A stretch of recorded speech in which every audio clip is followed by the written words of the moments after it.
Olá, turma. Hoje nós vamos falarmos um pouco sobre os reinos africanos. Não poderíamos deixar de falar sobre a importância da oralidade para as sociedades africanas, né, que é por meio dela, né, que os conhecimentos e as tradições, né, dos antepassados são transmitidos, né, de geração para geração. E também preservados o que? Os ritos e símbolos onde complementam a oralidade. Mas, sem ela, torna-se ininteligíveis e ineficazes, né, nas sociedades africanas. A palavra ela contém em si um valor dinâmico, né, de influência diretamente à vida desses povos, tá? Que nós podemos comentar um pouco sobre eles, onde nós podemos falarmos também quem são, né? Que eles são quem são os criotes, que eles sabem toda a vida, tudo sobre, né, o que se passa, né, dentro desse reino. Então ela é contada e isso é passado de geração em geração. Aqui, né, a gente pode falar, né, se o reinado durante os tempos bíblicos, né, esses faraós vieram da Núbia, né, no atual Sudão. Eram guerreiros núbios, né, do reino de Cusco, tá, que era liderado por um chefe Pier, que derrotava todas as lideranças egípcias pelo caminho. Tá? Era o grande faraó negro, né? Se intitulava como verdadeiro senhor do Egito, herdeiro das tradições espirituais dos seus antecessores, onde conquistava, saindo as conquistas, né, dos territórios, onde ele regressou a Napata, Núbia, e nunca mais voltou ao Egito. Tá? Os faraós negros eles reunificaram o Egito e realizaram grandes feitos, né? Mandou construir monumentos em luxo e Tebas, uma estátua em sua homenagem, onde ele aparece com uma coroa formada por duas serpentes, simbolizando aí a união entre o Alto e o Baixo Egito. São contos maravilhosos desse período, né, desses povos. Hoje nós vamos falar sobre a África Antiga, né, falando sobre as primeiras civilizações, onde que o historiador senegalês Seiki Anta Diop afirmou que a África tem uma posição pioneira, né, pioneira, assim, as primeiras, né, no surgimento das civilizações, por isso que elas são conhecidas como o berço da civilização. A África é o berço da civilização, tá? Onde que um longo período, conhecido como os séculos obscuros, né, quando está se referenciando assim, ao século obscuro, nós estamos se referenciando ao quê? Ao período das trevas, da escuridão, tá? Onde havia muitas dificuldades, né, período aí que teve duração incerta, né, onde que seus estudos era dificultado pelo fato, né, de que grande parte das informações sobre esses grupos humanos era transmitida oralmente, né, oralmente era passado assim, de geração por geração, era chamado como as pessoas mais antigas, né, que viviam nesse período, que contavam a história que se passava por ali, era chamado como fosse os criotes. Então, sabemos o que sabemos sobre esses séculos escuros. É proveniente, né, dos estudos e hipóteses tomados a partir dos vestígios materiais, né, e dos restos humanos. Com isso, ao passo que os grupos humanos trocaram a caça e a coleta por atividades que exigem maior sedentarismo, a quantidade de informações disponível torna-se o quê? Maior. E onde que a Revolução Neolítica, né, também teve um papel fundamental nesse contexto, né, onde permitindo aí que os grupos humanos o desenvolvimento, né, da agricultura e também da pecuária, o que levou as sociedades a se estabelecerem, né, em diversos pontos do continente africano. Um exemplo desse processo é a civilização egípcia, que usou as cheias regulares do rio Nilo, né, para o cultivo em suas margens. Então, Assim como o Nilo havia outros ecossistemas favoráveis espalhados pela África, o que permitiu, né, também o desenvolvimento de culturas como sorgo e milho, tá? E também houve o café, trigo e oliveira, tá? Onde que o etnobotânico, né, francês, onde se fala assim etnobotânica, aí quer dizer que é a ciência que estuda, né, simultaneamente as contribuições, né, da botânica, tá? Evidenciando aí as interações entre sociedades humanas, ok? Roland Porter chama-se, né? Chama esses lugares de berços, né? Agrícolas primários, né? Que esses foram os primeiros, que além desses berços, né? A África também teve contribuições de plantas trazidas de outros continentes, né? Como a bananeira e o inhame, que elas são de origem da onde? Asiática, né? E animais como o caprino, né? Que é do Oriente Médio. Aqui nós vamos falar sobre a idade dos metais, né, que é a civilização Nok, né? O que é a civilização Nok?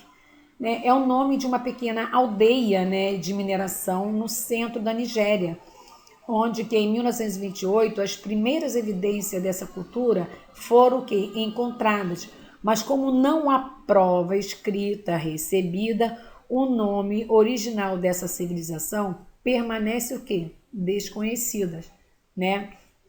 Aqui vocês podem ver que ela é uma civilização africana, né, com capacidade de trabalhar, né, com a capacidade de trabalhar com metais, né, em especial o ferro, tá? Era um sítio arqueológico, né, sugere aí que o ferro percorreu por vários caminhos em solo africano. Tradicionalmente, a via de acesso, que é considerada a mais antiga, foi pelo Egito, né? Graças aos hititas, que eram povos que formou vastos impérios, né? Nos atuais Líbano, Turquia e Síria, e também o seu contato com os egípcios, né? Que foram as primeiras peças em ferro que chegaram à África. Além dos hititas são povos, tá? Os cartagineses também, né, da antiga colônia fenícia, né? Cartago, situada na atual Tunísia, tá? Também difundiram o uso militar e comercial do ferro.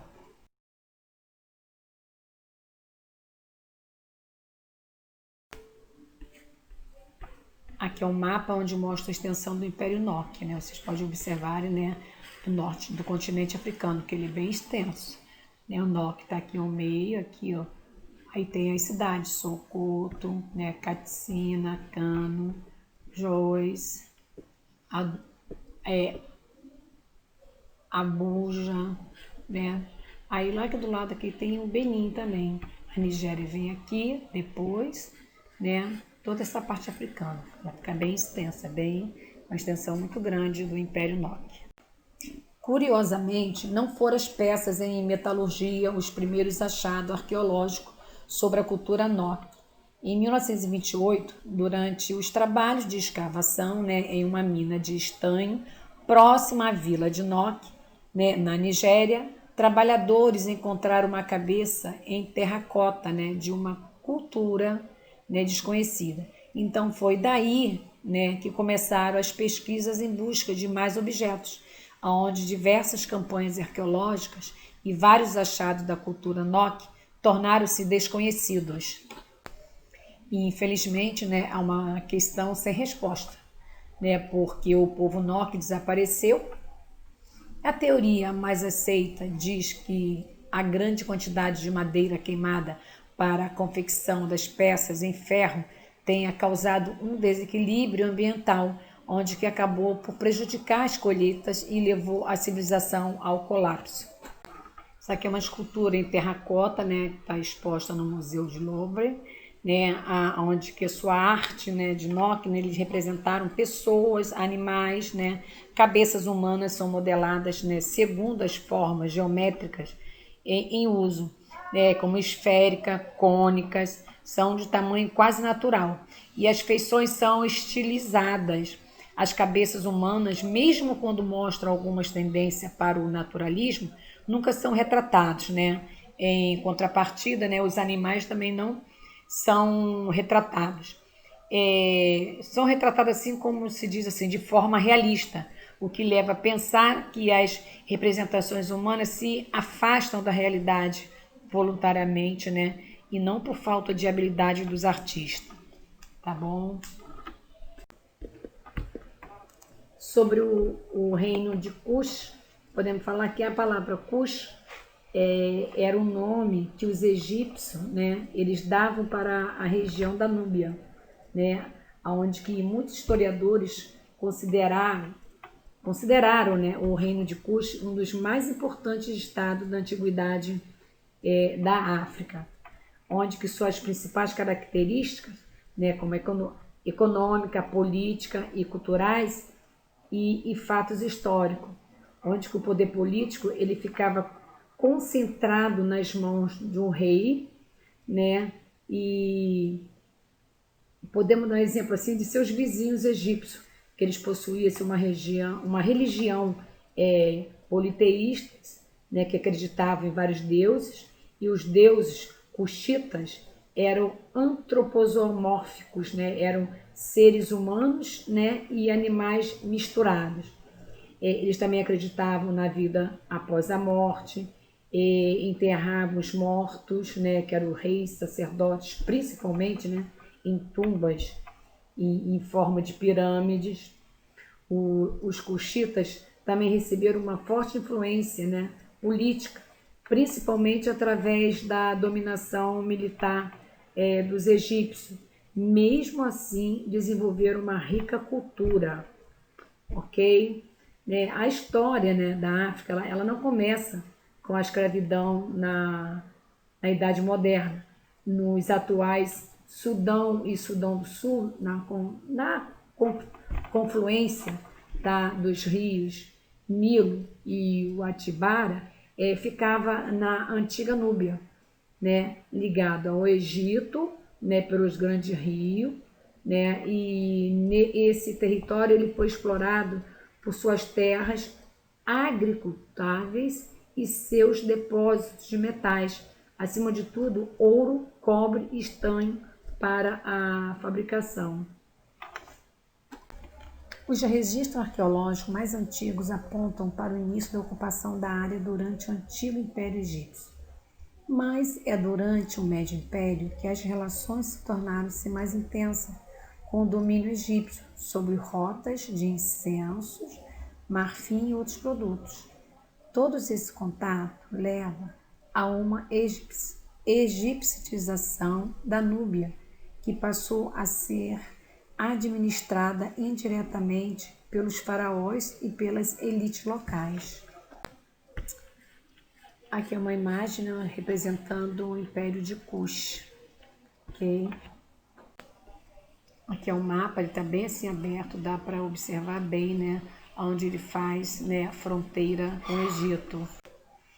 Durante essa administração egípcia que o território núbio é dividido em dois, né, tomando como referência as cataratas, tá, existentes no Rio Nilo, tá? Do Alto Nilo até a primeira catarata ficou conhecido como Vavate. E da segunda à quarta catarata ficavam as terras de Cush. E o controle político, né, da nobreza cuxita, né, que exigiu muito esforço, né, por parte dos funcionários da corte egípcia, onde que o Egito faraônico, né, do Médio Império, ele enfrentou duas ameaças reais, que foram os Ixos, que pressionavam o norte das fronteiras, e os cuxitas, né, que atacavam as fronteiras ao sul. Napata, né, era uma antiga cidade da margem, né, ocidental do Rio Nilo, né, na Núbia, né, a região do Vale do Rio Nilo, que atualmente é partilhada pelo Egito e pelo Sudão. Tá? Foi construída por volta de 1450 pelo faraó egípcio Tutmose III, né, perto da montanha sagrada de Jebel, onde fixava o limite do sul, né, do seu império. foi a 25ª dinastia, né, de faraós, né, do Egito, que não era de fato egípcia, né, aproveitando a instabilidade causada pela ameaça dos Hicsos, que eram povos também, e os Cuxitas. Eles tomam o poder e fundam uma dinastia própria. Então, a sede do Egito, sob um novo controle, ela foi movida para a cidade de Núbia, de Napata, né, Piei, que se autoprograma, né, faraó. Então, a derrota do Egito Cuxita veio pelas tropas assírias de Assurbanipal, né, que foi em 663 a.C. Logo após, tem-se a dominação também dos persas, que incorporou ao seu exército tropas núbias. Né, vocês podem observar, né, quantos conflitos, né, geraram dentro desses povos, dentro dessa dinastia. Ok? O reino de Meroe, né, foi uma das sucessivas invasões assírias, egípcias e persas ao território Cush, onde obrigaram a mudança da capital de Napata, né, para Meroe, que ela fica situada na sexta catarata, né, de Meroe, que oferecia, além de uma vantagem estratégica, acesso a recursos econômicos com mais facilidade. E a cultura e a civilização meroítica, né, herdeira dos faraós, Cuxita, também é conhecida pelo seu nome grego, Etiópia. O reino de Meroe apresenta duas características que se repetiram em outros reinos africanos. A primeira era a forma não hereditária de escolha do rei, a qual o historiador grego Heródoto, né, chama a atenção por ser feita baseada na estatura, né, e força dos candidatos. Outros textos mostram que as mulheres tinham papel fundamental na estrutura monárquica, né, meroítica, né, a Candace, chamada Candácia, que é rainha-mãe, né, e onde ela agia como conselheira, como gestora, né, chegando a exercer um papel de líder em muitos momentos.